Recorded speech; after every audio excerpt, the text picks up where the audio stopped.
understanding heart to do the needful for Nigeria's turnaround for the betterment of our citizens. Dear Nigerians, the past few months since that admonition in January have shown that those responsible for steering the course of our nation lack the humility and the character this moment demands of leaders. Instead, what we have seen since the beginning of the year is a descent into tyranny and a brazen abuse of power. Those entrusted with power appear determined to destabilize what is left of our political institutions and have committed themselves to obliterating the guardrails of constitutional governance. From the theater of the absurd, staged in Rivers State, with puppets on strings controlled by directors in Abuja, to the dance of shame performed by the National Assembly in their rush to suspend the Constitution and endorse through the back door the usurpation of powers by President Bola Ahmed Tinubu, from the Senate shameless bid to silence Senator Natasha Akpoti-Uduaghan for demanding that the President of the Nigerian Senate should uphold the moral standard required of that office, to the uncouth outburst of an undistinguished senatorial misfit who tried in vain to silence the distinguished citizens attempting to testify on behalf of Senator Akpoti-Uduaghan. It is clear that our so-called leaders are determined to turn Nigeria into a mafia state. The two main contenders in the ongoing institutional immorality Olympics are the executive and the legislature. It's often said that these two arms of government suffer the worst forms of arrested development because they were the direct victims of the military era. But after 26 years of uninterrupted democracy, one must ask how much longer before our institutions finally mature. While it is not in dispute that our institutions and constitution are inadequate, it has become obvious that our biggest problems in this nation are the occupiers of these institutions and executors of the Constitution. The quality of leadership in Nigeria has become so repugnant that citizens must declare a state of emergency on governance, demanding that every aspiring public office holder undergo rigorous psychiatric evaluation before seeking election.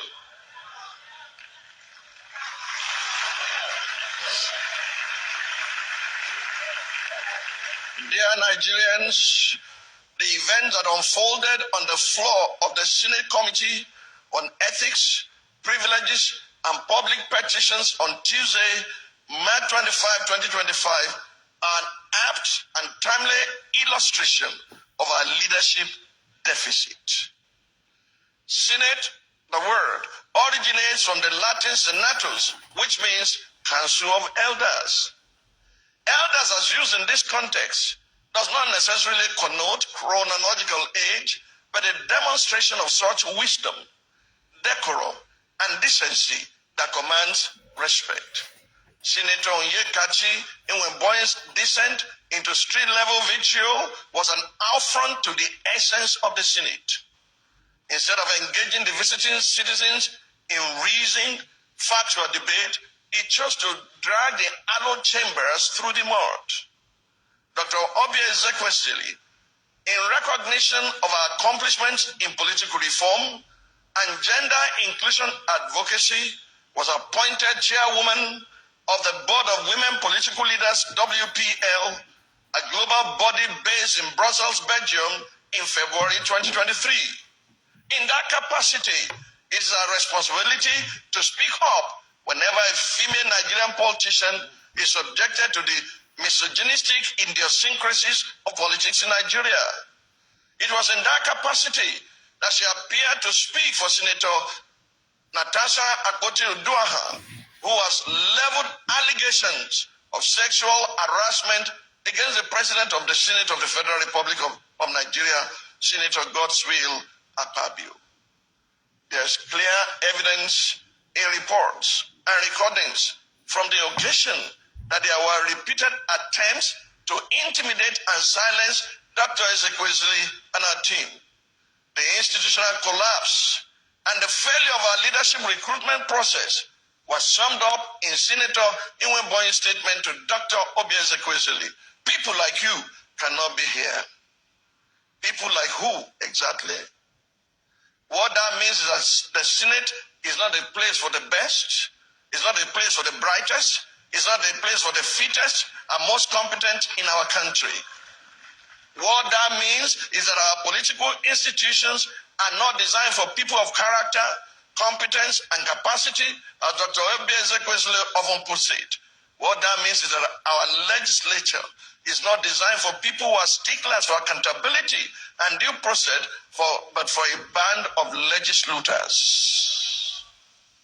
For those who question why Dr. Obi Ezekwesili stood up to the bullies and fought back, let me remind us that in the God-given wisdom of King Solomon, there are two ways to respond to such situations. And these two ways are found in Proverbs chapter 26, verses 4 and 5. It states, and I quote, verse number 4, do not answer a fool according to his folly, lest you also be like him. Verse 5, answer a fool according to his folly, lest he be wise in his own eyes. While Dr. Obi Ezekwesili chose to apply the wisdom contained in verse number 5, for the attack dogs who may come after me, for standing with my sister and compatriot, I rest my case with the wisdom contained in verse 4. I'm not going to join issues with you. Fellow citizens, at the center of this political banditry is the motor park brand of politics, nurtured by the old brigade politicians, and in recent times by President Bola Ahmed Tinubu. Mr. President, it is through your influence that the Nigerian National Assembly has become a haven for legislative rascality. Mr. President, it's under your watch that the National Assembly has become an extension of the executive, grossly violating the principles of separation of powers and rubber stamping the whims and caprices of your office, all while singing the international anthem of psychoviolence on your mandate we shall stand. Mr. President, thanks to your political machinations, Nigeria is now bedeviled by a captured National Assembly, the most ineffective in its checks and balances role since the start of the Fourth Republic. In 2006, the Fourth National Assembly had the audacity to reject the tenure exemption bid of a sitting president.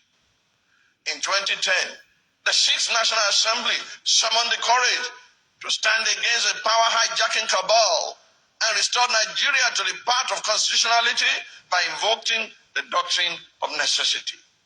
In 2011, the House of Representatives of the Seventh National Assembly had the courage to elect its leaders, as did the Senate of the Eighth National Assembly in 2015, defying executive interference. This National Assembly, the 10th, has by its unconstitutional endorsement of the President's abuse of powers proven to be the most spineless in our recent history.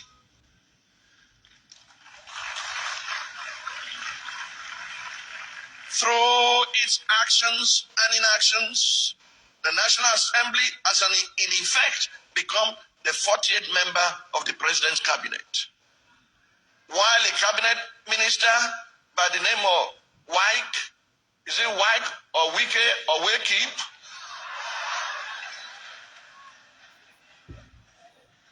While a cabinet minister has more or less become a third-time state governor in Rivers State, pampered by the indulgences of the president. Recent events have made it clear to Nigerians that had this assembly been in place in 2006, when the third-term agenda was proposed, our democracy would have since morphed into one of Africa's lamentable tales of sit-tight dictatorship. To the president of the Nigerian Senate, who has not heeded the call to subject himself to an unbiased investigation, to clear his name of the allegations leveled against him, and under whose leadership the National Assembly has become a carry-go legislature, hiding under the umbrella of technicalities and a dubious voice voting system. I leave you and your conscience with the words of Frederick Bessiert, former deputy of the French National Assembly. He said, and I quote, "When plunder becomes a way of life for a group of men in a society, over the course of time, they create for themselves a legal system that authorizes it and a moral code that glorifies it." To the President of the Federal Republic of Nigeria, under whose brand of politics the institution of legislative oversight is collapsing and our democracy is faced with an existential threat, I say, Mr. President, Nigeria is too delicate for this kind of politics. If this state capture was what you meant by Imilokan, it is an anticlimax that can only be counterproductive at the end. I urge you, Mr. President, to think deeply and reflect on these words.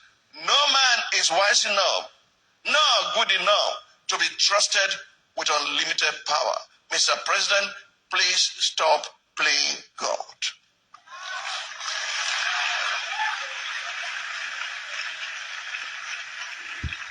Four years ago,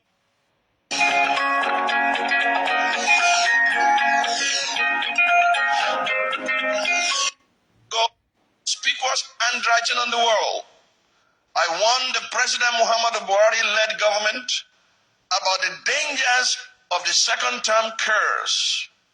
The second-term curse is a pattern of presidents being less successful in their second terms. Citing the Wall Street Journal, I pointed out that political analysts have identified hubris as the cause of this pattern. This was one of the moments I took a strong public stance against the policy positions and governance outcomes in the previous administration, despite my access to the president. I did it because I did not want that government to fail. Much as I disagree with the politics of President Bola Ahmed Tinubu, I'm speaking up today because, again, I do not want the president to fail. It is not in the interest of any Nigerian, let alone the Nigerians whose survival hangs in the balance for President Tinubu to fail. Whether we like it or not, this administration holds the reins of our economy, and we cannot allow them to flush it down the drain. From his approach to governance, right from his first day in office, the current administration, though in its first term, seems to have drifted in the sea of hubris. In the process, steering the polity adrift and struggling to stabilize it. Since justice, equity, and good governance are the foundations for national prosperity, and because injustice can frustrate any economic agenda, it is time for this government to embrace humility and govern with justice and fairness before it is too late. God forbid we should say, as we still did to the House of Commons in 1935, when the situation was manageable, it was neglected. And now that it's thoroughly out of hand, too late, the remedies which then might have effected a cure. There's nothing new in this story. Want of foresight, unwillingness to act when action will be simple and effective, lack of clear thinking, confusion of counsel until the emergency comes, until self-preservation strikes the jeering gong. These are the features which constitute the endless repetition of history. It is for this reason that I'm compelled to present the truth about and a pathway out of Nigeria's economic dire straits. I'm now proceeding to the economic challenge before President Bola Ahmed Tinubu. As we may recall, the renewed hope upon which the president rode to power began to dwindle from day one, with the mishandling of such sensitive transactions as the fuel subsidy and exchange rate regimes, and even the coup in Niger. Within a year and a half of this administration, the implementation of the otherwise audacious economic policies triggered an avalanche of economic hardships for the Nigerian people. It led to excruciating food inflation, with over 1 million additional Nigerians thrown into severe food insecurity. It further led to an over 430% increase in fuel price as of October 2024. At the same time, Nigeria experienced the highest ever rate of currency depreciation and the lowest foreign direct investment record, going by data traced back to 2013, even as multinationals began to exit the country. To capture in data the despondency experienced by Nigerians as a result of the reforms, my attention was drawn to the misery index, which is the sum of unemployment and inflation rates. According to the Nigerian Economic Summit Group, NESG, Nigeria has one of the world's highest misery indexes, with many Nigerians experiencing a cost of living crisis and weak purchasing power due to rising inflation. Furthermore, a July 2024 report by the Financial Times describes the conundrum in these words. In the nearly 15 months since Bola Tinubu became president, he has forced his 220 million fellow Nigerians to swallow some bitter medicine. He removed the generous fuel subsidy, one of the few benefits citizens receive from their inefficient and corrupt state. He allowed the country currency, the naira, to enter free fall, fueling imported inflation and triggering the worst cost of living crisis in a generation. These measures have pushed tens of millions of already impoverished people deeper into misery. The stampede deaths in several cities at the end of 2024 were the most horrific climax to the economic hardships experienced by Nigerians. The heartbreaking reports of parents throwing their children over a fence in Ibadan to ensure access to charity food distribution, leading to the deaths of over 35 children, were tragically almost reminiscent of the biblical famine in Samaria, during which parents resorted to eating their own children for survival.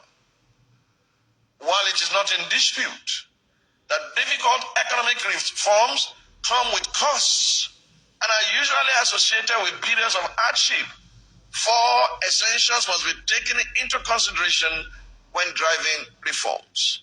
Number 1, empathy, which means understanding and sharing in the plight of the people. Number 2, methodology, which indicates a systematic approach to deploying tools from the reform toolbox to cushion the biting effects of reforms. Number 3, transparency, which mandates governments to act openly and to carry the citizens along at every major decision point in the reform journey. And number 4, responsibility, which requires leaders to take the lead in bearing the difficult and painful impacts of reforms. I leave it to the consciousness of Nigerians and to the consciences of those in this administration entrusted with the fate of hundreds of millions of Nigerians to determine whether the President Tinubu-led government has sufficiently demonstrated these 4 essentials. However, while this address does not overlook political rascality as a contributing factor, as far as the difficulties of economic reforms are concerned, the purpose of this address is not to condemn, but to guide. It is not to blame, but to admonish. It is not to dismiss ongoing efforts to stabilize the economy, but to offer an alternative path to show how we can reimagine Nigeria and put an end to the sufferings of the Nigerian people. Let me also state that this is not to dismiss the successes already achieved by this government, including the increase in reserves by this administration from $35 billion in May 2023, when this government came to power, to $40 billion as of November 2024. That's a place to clap. While acknowledging these and similar reform efforts, this address is meant to highlight the injustices at the root of our problems and to lay a foundation for an economic recovery speed that will dwarf that of Japan after the Second World War. To do this, my intention is to point this administration to the governance model of Joseph as recorded in Genesis chapters 41 to 47, revisiting the governance model of Joseph. Albert Einstein is often quoted as saying, the definition of genius is taking the complex and making it simple. The state of our nation today warrants visiting a leader who simplified the complex socio-economic problems of his country of residence